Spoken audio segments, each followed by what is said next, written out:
የሚያስጨንቃችሁና የሚያሳድዳችሁ በዚህ ዓመት ባላንሳቸውን ስቶ ይወርቃሉ። ዴካፓራሴ ፕሬዲያን ሳውል ባላንሱን ስቶ ወደቀ። ሳውል ከተባለ ማያውቀው ሰው የለም። በጣም ዝነኛ፣ በጣም ተጽዕኖ ፈጣሪ፣ በጣም ፓወርፉል ነው። ከተናገረ ይሰማል። እሱ ያቀነባበረው ዕውቅና ያገኛል። ከሰማይ ከተንጸባረቀው ብርሃን የተነሳ የተዘረረው ሳውል ብቻ አይደለም፣ አብሮት የነበሩት በአጠቃላይ ተዘረሩ።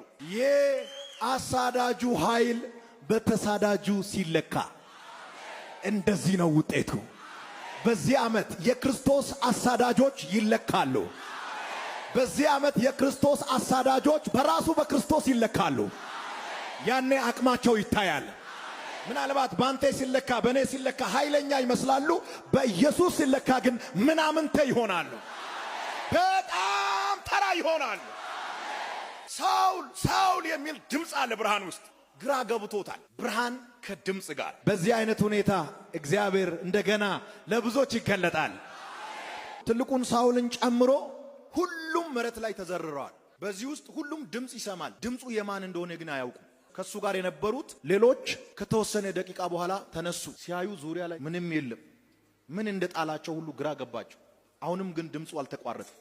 ሳውል እንደሆነ ደረት ላይ ተዘርሯል። ምንም ቀና ማለት አልቻለም። ብርሃን ውስጥ ሆኖ ኢየሱስ ክርስቶስ እንደዚህ ያለው፣ ለምን ታሳድደኛለህ? ኢየሱስ በግል ለሳውል እየተናገረ ነበር። ሳውል በጣም በመገረም አንድ ነገር ጠየቀው። እኔ ማሳድደው ጴጥሮስን ነው፣ እኔ ማሳድደው ሉቃስን ነው፣ እኔ ማሳድደው ኢየሱስ ተነስቷል እያሉ የሚሰብኩትን ነው እንጂ አንተን መች ነካው?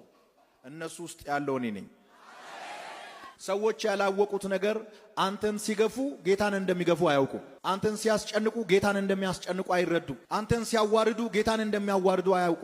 አንተን ቦታ ሲከለክሉ ጌታን ቦታ እንደሚከለክሉ አይረዱ።